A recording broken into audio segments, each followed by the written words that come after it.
Estudo de caso final da disciplina de Biologia Molecular Aplicada à Saúde, realizado por mim, Daniele, e pela Ângela. A gente tem aqui um caso de uma região endêmica para leishmaniose, e nessa região a gente vai ter duas variantes da mesma doença, né? Estão sendo encontradas nos pacientes, e essas duas variantes, elas se diferem na sua sequência de nucleotídeos, né? A variante 1, ela tem mais GC do que a variante 2. E, de acordo com essa situação, a gente vai trazer qual seria o caminho metodológico a ser seguido para a gente conseguir diagnosticar a leishmania. Então, para a gente conseguir diagnosticar a leishmania em uma região que tem duas variantes predominantes, a gente precisa de um método que ele não só detecte a presença do parasita, mas que ele também consiga diferenciar essas duas variantes, né? E a PCR multiplex, ela seria ideal, que ela vai permitir que a gente amplifique e detecte o DNA das duas variantes, diferenciando as duas de forma precisa e eficiente, né? Então, o que seria essa PCR multiplex? A PCR multiplex seria a realização de um PCR, só que utilizando mais de um par de primers em uma única reação. Então, aqui no esquema, eu trouxe 3 conjuntos de primers sendo colocados no mesmo tubo de PCR, que vai gerar, então, fragmentos de tamanhos diferentes. Então, sempre que a gente precisar avaliar mais de uma sequência de DNA na mesma amostra, ou então mais de um microorganismo, ou mais de uma sequência de um gene, a gente pode estar realizando a PCR multiplex. Ela tem várias aplicações e eu acredito que uma das suas maiores utilidades seja na investigação de doenças infecciosas, né, como no nosso caso, que a gente tem duas variantes de leishmania e isso pode ocasionar diferentes prognósticos, a gente pode ter diferentes tratamentos para os pacientes, né? Por isso que é muito importante a gente conseguir detectar. E dessa maneira, a gente vai poder avaliar essas duas variantes em uma mesma análise. Então, para a gente começar, para a gente realizar a PCR multiplex, o primeiro passo que a gente vai realizar vai ser isolar esse DNA, né? Vai ser coletar a amostra e isolar esse DNA do parasita, né? A amostra pode ser o sangue ou então a biópsia do tecido infectado.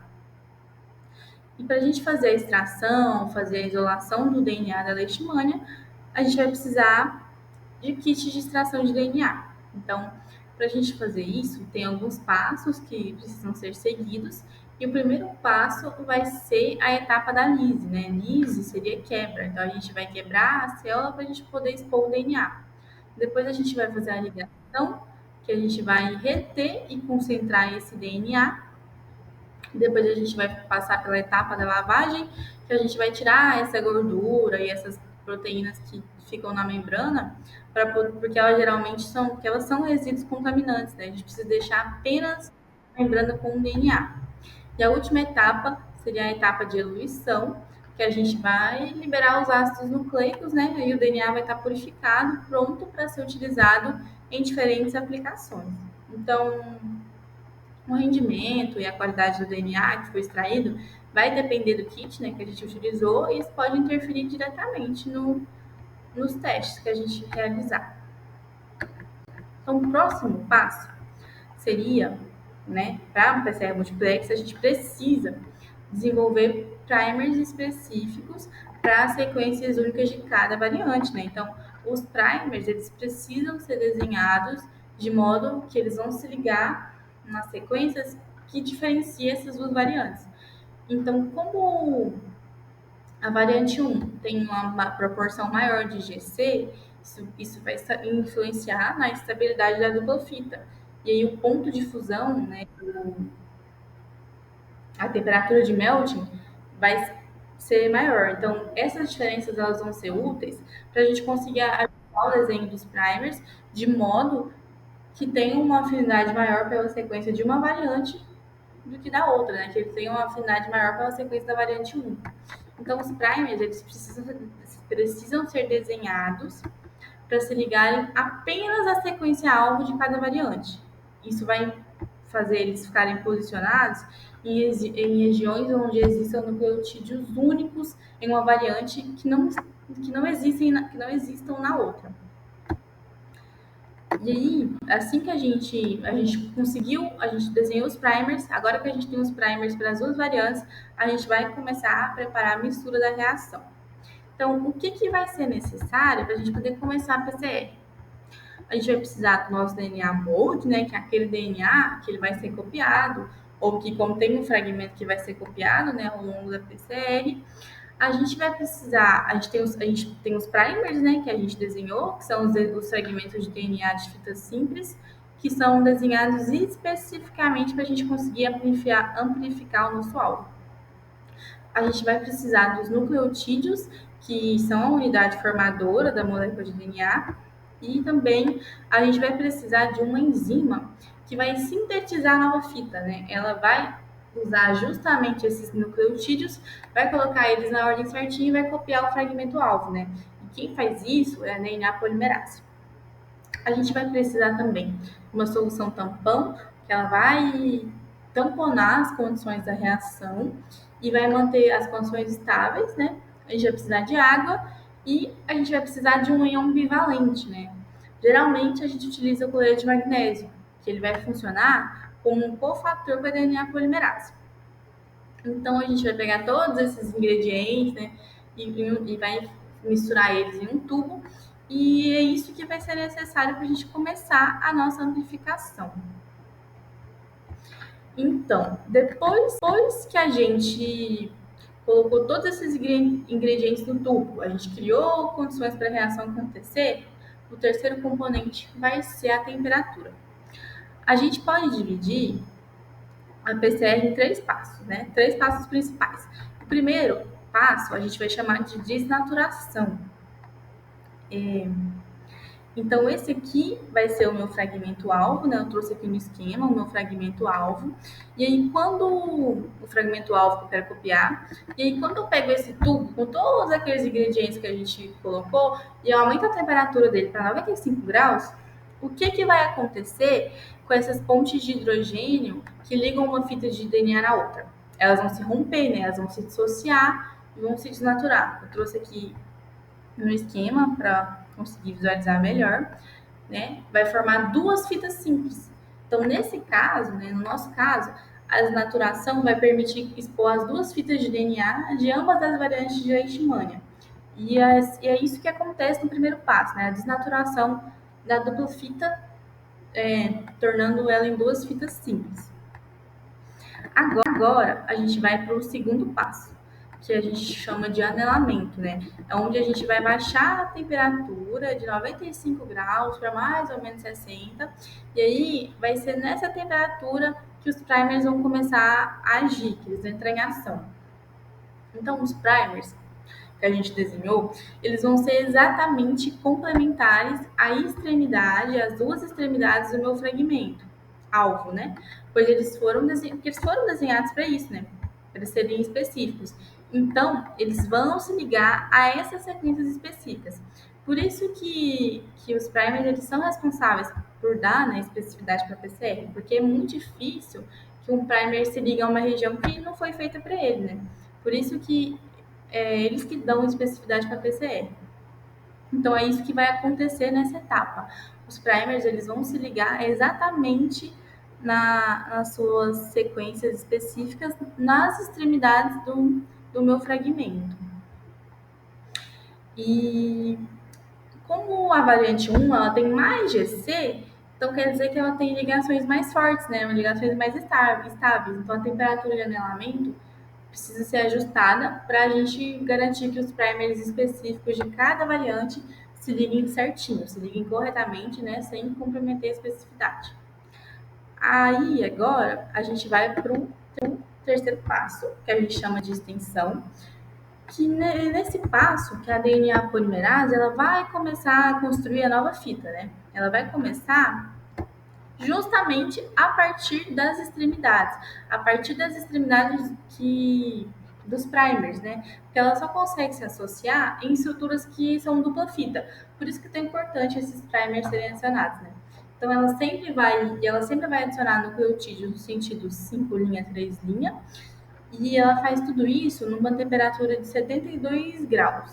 Então, então o que que ela faz? Ela vai sintetizar uma nova fita exatamente complementar à fita molde, né? Sempre no sentido 5 linha, 3 linha. E assim a gente terminou o terceiro passo da PCR, né?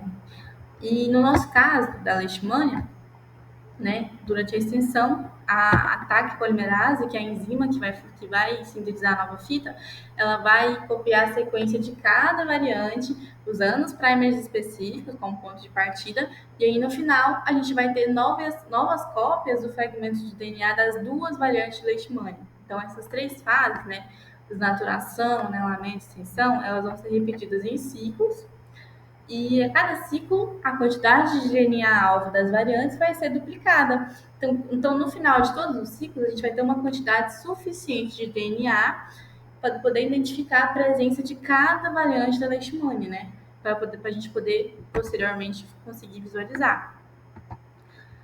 Então, muito bem, né? Quem que faz todo esse processo, quem que faz essa ciclagem toda, essa variação de temperatura, é uma máquina, e a gente chama essa máquina de termociclador. Então, é o termociclador que tá por trás aí da PCR, que vai fazer todo esse aumento da temperatura, cai a temperatura, aumenta de novo.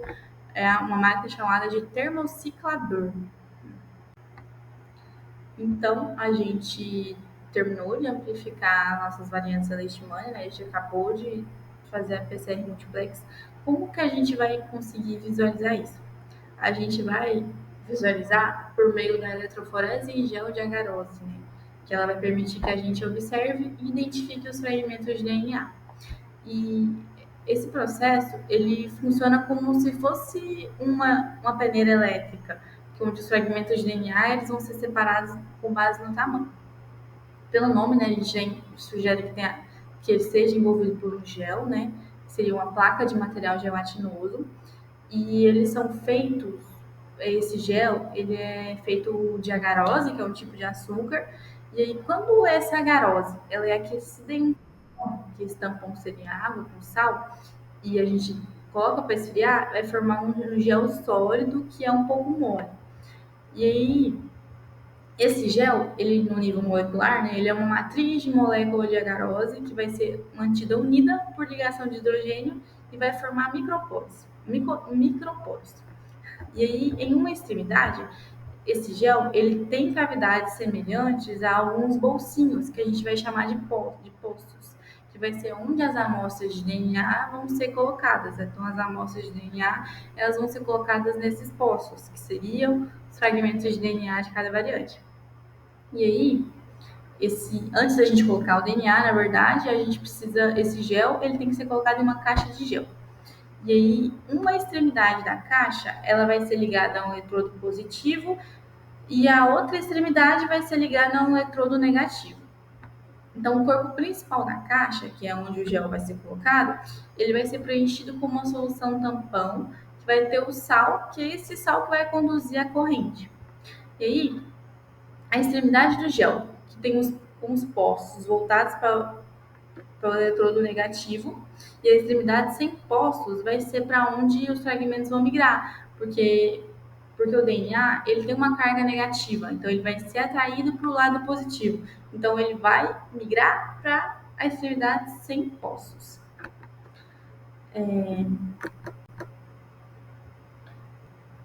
Então, os fragmentos menores, eles vão se mover mais rápido pelos poros do gel. E aí, os fragmentos maiores, eles vão ter um pouco mais de dificuldade para passar. E por isso que eles vão se mexer mais devagar. Isso vai criar, tipo, como se fosse uma separação, como se fosse, não, vai criar uma separação de fragmentos por tamanho.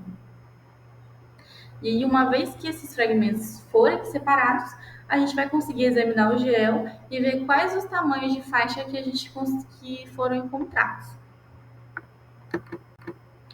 Então, quando o gel ele é pigmentado com um corante que se liga ao DNA e depois a gente coloca ele sob a luz UV, esses fragmentos de DNA eles vão começar a brilhar e vai fazer com que a gente consiga ver, né, consiga visualizar o DNA que está presente em diferentes locais na extensão do gel. Então, no nosso caso, né, cada variante de leishmania vai gerar um fragmento de DNA com de tamanho específico, que vai ser determinado lá pelos primers que a gente usou na PCR multiplex. Então, no gel, os fragmentos das duas variantes eles vão se separar em bandas diferentes e cada uma vai representar uma variedade distinta com tamanhos diferentes. Então, os dois fragmentos, né, as duas bandas, elas vão aparecer no gel e isso vai indicar a presença de ambas as variantes da amostra. Então, se apenas uma banda aparecer, quer dizer que apenas uma das variantes está presente. As bandas, elas aparecem como linhas brilhantes no gel e a sua posição ela vai ser comparada a um marcador de peso molecular, para a gente conseguir determinar o tamanho exato dos fragmentos, confirmando então qual variante da leishmania que está presente. Por que a gente decidiu utilizar PCR multiplex, né? Decidiu que essa seria a melhor técnica no contexto. Justamente porque a PCR multiplex ela permite que a gente consiga amplificar simultaneamente várias sequências alvos numa só reação. E isso já é vantajoso para a gente conseguir identificar as duas variantes de leishmania ao mesmo tempo. E também quando a gente está assim, no contexto de uma região endêmica, o tempo ele é essencial, né? E a PCR multiplex ela vai facilitar a gente conseguir visualizar as duas reações, as duas variantes numa só reação. Isso vai reduzir o tempo de processamento, né? Reduzir o tempo da análise do que como se a gente fosse fazer uma PCR convencional. E aí, também a PCR multiplex ela também vai reduzir o consumo de reagente, vai reduzir o consumo de amostra, o consumo de material, já que a gente consegue fazer tudo numa reação só. E como eu tinha dito que as variantes da leishmania elas diferem no conteúdo de CG, né, nas suas sequências, quer dizer que os primers para cada variante eles podem ser desenhados de forma específica. E aí a PCR multiplex ela permite que esses primers específicos para cada variante sejam usados na mesma reação. E aí a gente vai conseguir diferenciar elas muito bem. E aí é muito importante a gente conseguir fazer essa diferenciação, porque cada variante ela pode responder de uma forma diferente para cada tratamento, né? Tipo, a variante 1 pode responder de uma forma para o tratamento, a variante 2 pode responder de outra forma e também pode ter quadros clínicos diferentes. Então, é muito importante a gente conseguir fazer essa diferenciação, né? Fazer essa análise. É muito importante para o paciente. Olá, eu sou a Ângela e eu vou falar sobre a questão 2. Nela temos outras 3 questões, a A, a B e a C. Na A, ele pede para fazer um organograma dos 3 casos dos 3 alunos. No primeiro aluno, que é a análise do genoma de Piqui, que vamos começar com a coleta de amostra de Piqui, depois extração de DNA, até chegar em análise e montagem da sequência genômica. Esse organograma representa o fluxo de trabalho desde a coleta da amostra até a obtenção e análise do sequenciamento do genoma. Cada etapa é fundamental para garantir a qualidade e a precisão do resultado final. No aluno 2, pede a análise da proteína do piqui com o poder anti-inflamatório.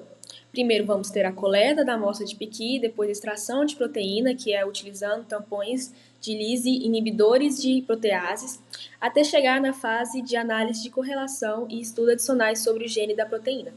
Este organograma, ele cobre desde a extração e a purificação de proteínas até a análise de sequências e correlação com os dados genômicos, formando uma base sólida para a continuidade do estudo sobre as propriedades anti-inflamatórias da proteína do piqui. E por último, o terceiro aluno, que é sobre a análise do efeito da proteína na expressão gênica de células de pacientes com lúpus. Bom, a primeira, vai ser a coleta dessa amostra, dessas células desse paciente com lúpus. Depois o cultivo e preparação das células em meio de cultivo adequado. Depois a incubação das células com a proteína do piqui em diferentes concentrações, períodos e tempos. E por último dessas etapas, a interpretação dos resultados e conclusão sobre o efeito da proteína na expressão gênica. Bom, este organograma detalha o fluxo do trabalho do aluno desde a preparação das células até a análise final da expressão gênica, permitindo avaliar o impacto da proteína de piqui em células de pacientes com lúpus. Bom, na letra B é para fazer os passos, os fundamentos teóricos e básicos das técnicas utilizadas pelos alunos 1 e 3. Bom, no aluno 1, que foi a análise do genoma do Piqui, temos o primeiro passo, que foi a extração de DNA, que é a utilização de reagentes para lise celular e separação do DNA das proteínas e outras moléculas. A segunda, que é a clonagem de vetores, que é a digestão do DNA com enzimas de restrição, ligação a vetores plamidiais e transformação em bactérias competentes. A terceira, que é a seleção e purificação de plasmídios, que é o crescimento de colônias e isolamento de plasmídios para análise. O quarto e último, que é o sequenciamento pelo método de Sanger, que é a utilização de DTNPS marcados para a terminação da cadeia de DNA seguida de eletroforese capilar para leitura. E outros, que são os fundamentos teóricos, que é a extração de DNA, clonagem e sequenciamento de Sanger. No aluno 3, é a análise do efeito da proteína na expressão gênica. Os passos começam com a primeira etapa, que é a incubação de células com a proteína, que é a exposição de células de pacientes com lúpus com a proteína isolada. A extração de RNA, que é a utilização de reagentes com trisol para isolar o RNA total. A síntese de cDNA, que é a transcrição reversa do RNA em cDNA, e a qPCR, que é a quantificação da expressão de genes específicos. Bom, agora eu vou falar o porquê que os dados obtidos pelo aluno 1 podem servir de base para a análise do aluno 2. Bom, os dados dos alunos 1 são essenciais para o aluno 2 porque o banco de dados genômico criado pelo aluno 1 contém as sequências dos genes do Piqui.